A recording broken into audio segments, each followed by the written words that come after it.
Welcome to another deep dive. This time, it's a really compelling case.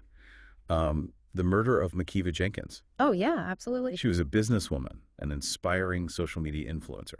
Really fascinating, this one. The sources you provided, they give us a lot to work with. Yeah, and we'll see a lot of twists and turns, so be ready for that. I think the listeners will really appreciate the level of detail and the careful thinking that's needed here. Piecing it all together is really important. For sure. Okay, so let's set the scene.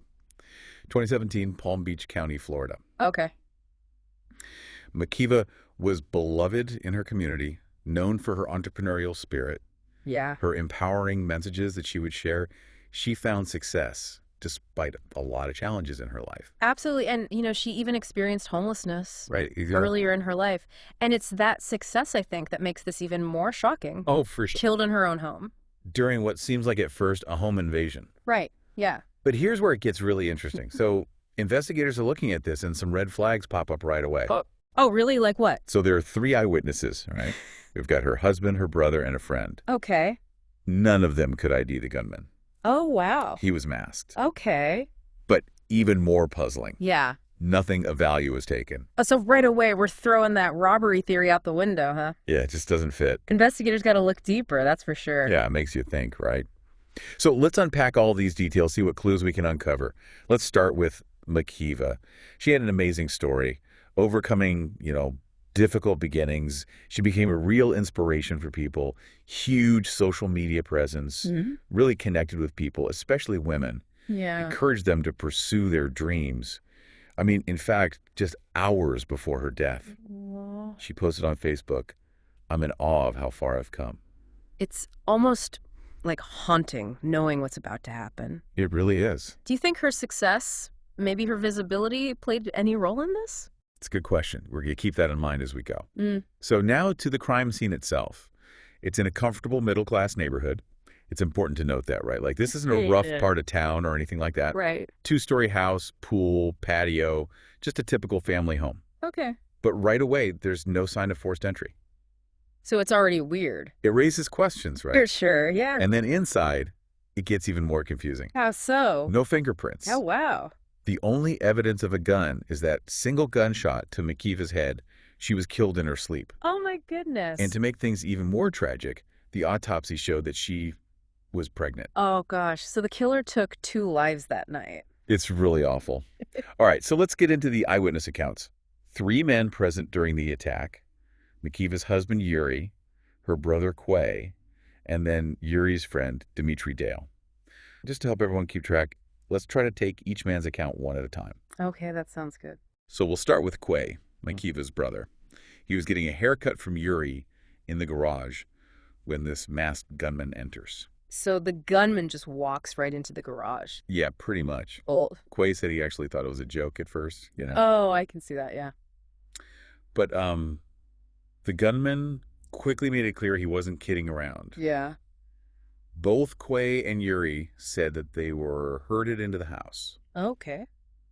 up to the 2nd floor where Mackiva and her children were sleeping. And what about Dmitri? Where was he during this? So Dimitri's account adds another layer. He says that he actually asked the gunman, "Hey, can I take Mackiva's son downstairs?" The child was present. Wow. And what did the gunman say? He let him.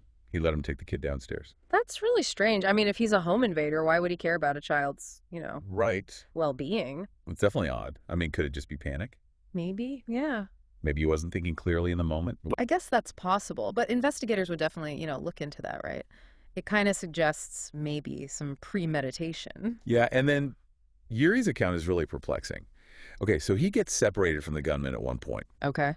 but he never calls 911. He had his phone, didn't use it. That's weird. I mean, I feel like in that situation, that'd be the first thing you do.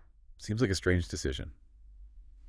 And none of the men fought back against the gunman. Oh, wow. Even though they outnumbered him. Yeah, it makes you wonder, were they really that surprised? Right. Yeah. So we've got these inconsistencies right from the start. And then there's Quay's theory about mistaken identity. Okay, what's that? He claims that the gunman kept asking for Quest and that she had been involved in some, dangerous situations in the past, possibly related to drugs. Okay, but how does that connect to Mackiva? So Quest is actually their mother, Oh, okay.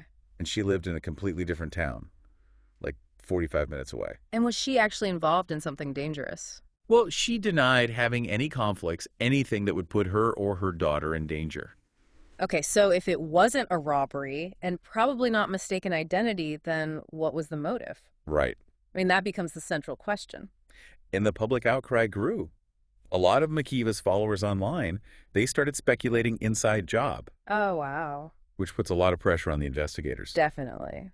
So the focus shifts to Dmitri Dale's car, Okay. a white Dodge Charger that the gunman used to get away. Hmm. The police found it abandoned a short distance from the house. Okay.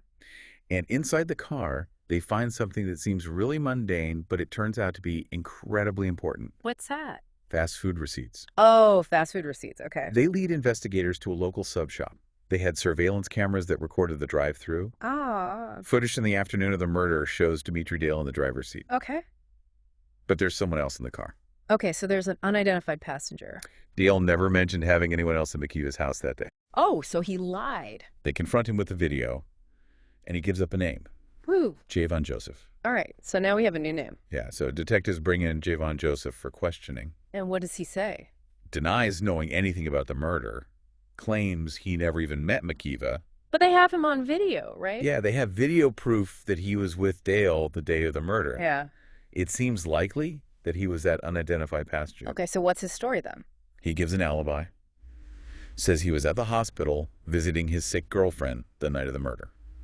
Okay, seems like a decent alibi. Yeah, solid, right. Right. But investigators, they want to be sure. Right. So they get surveillance footage from the hospital. Hmm. The footage shows him entering the hospital. Okay. But there's a problem. What's that? The timestamp. Oh, I bet it doesn't match up. The footage puts him at the hospital at 4 a.m. So 2 hours after Mackiva was murdered. Exactly. So his alibi is blown. Yeah, so now we have two really suspicious guys. Yeah, Dale and Joseph. They're connected to the crime scene. They've both lied to investigators. But the big question is why? What possible motive could they have? I mean, they didn't know her and nothing was stolen. Exactly. The robbery theory just doesn't make sense. And remember, they let Dmitri take Mackiva's son out of the room. Yeah, it's not typical behavior. It suggests premeditation, specific target. This was not random. No, not at all. Wow. And you know those inconsistencies in Yuri's story? Yeah, the 911 call, no fighting back. It turns out those weren't just weird coincidences. They were deliberate choices. Are you saying Yuri was involved? Investigators start to suspect that, yeah. Oh, wow. They dig deeper into his life, and a shocking truth starts to emerge. Okay, lay it on me. What is it? Yuri had a secret that'll become the key to understanding this whole thing. I can't wait to hear this. So Yuri had this secret. What was it? How does it connect to all of this? Well, remember how we talked about Mackiva's success maybe playing a role? Investigators looked into Yuri's life, and it turns out he was having an affair. Wanted out of the marriage. So was he seeing a way out through all this? He saw Mackiva's life insurance policy as a ticket to a new life. It was a pretty big policy because of her businesses, and he was the beneficiary. So he saw her death as like a way out and a profitable one. That's the theory investigators started to develop. Greed, a desire for this new life. They think it pushed him to do this. A seemingly normal person doing the unthinkable. Desperation, wanting something you can't have. It's scary to think someone you're so close to could be capable of something so dark. Definitely. But how did he even meet these guys? Dale and Joseph. How could he convince them to do something like that? So the investigation goes even deeper, and they uncover this web of connections, this chilling plot. Turns out Yuri actually knew Javon Joseph through a mutual friend, and he approached Joseph with a plan to make Mackiva's death look like a robbery gone wrong. Oh, wow. So Joseph brings Dale into the plan. As the getaway driver with his Charger. Yeah. Exactly. The plan was to stage a home invasion, kill Mackiva, make it seem random, but as we saw, the plan had holes in it. Inconsistencies, that would be their downfall. Right, right. So how did detectives finally solve this? How did they get confessions? Detective Oliver, he was the lead. He knew he needed more than just suspicion. He needed solid proof. So he starts building the case against Dale and Joseph. Evidence, interviews, financial records, looking into their past, anything to connect them to Mackiva or a reason to want her dead. And he was able to use phone records to connect Yuri and Joseph? Yeah. They obtained records showing them together in the days before the murder. Remember, Joseph said he didn't know Yuri? Right. But the records show something else completely. They had met up a few times. Okay, so that's pretty damning. So he's got this case, but he still needs confessions. How did he get them to talk? Well, this is where you see a really experienced investigator at work. Detective Oliver brought Dale and Joseph in for questioning, but separately. He used that classic good cop, bad cop routine. Isn't that kind of a standard tactic? Yeah, but it works when you use it right and when you have the evidence to back it up. He showed each of them some of the evidence and hinted that the other guy was talking, ready to pin the whole thing on them. Oh, so he's creating doubt. Yeah, hoping they'd turn on each other. And did it work? Dale, the driver, he cracked first. Confesses to his part and to testify against Yuri and Joseph. In exchange for a lesser sentence. Of course. Okay, what about Joseph? Joseph realizes that his accomplice has flipped, and he confesses too. Admits that Yuri promised him $10,000 to kill Mackiva. Wow, I can't believe someone would take a life for so little. So now both of them have confessed, and they both say Yuri is the mastermind behind all of this. What do you think happened next? So they confess, they implicate Yuri. That's it for him, right? Yeah, Detective Oliver finally had what he needed to arrest Yuri for the murder of his wife.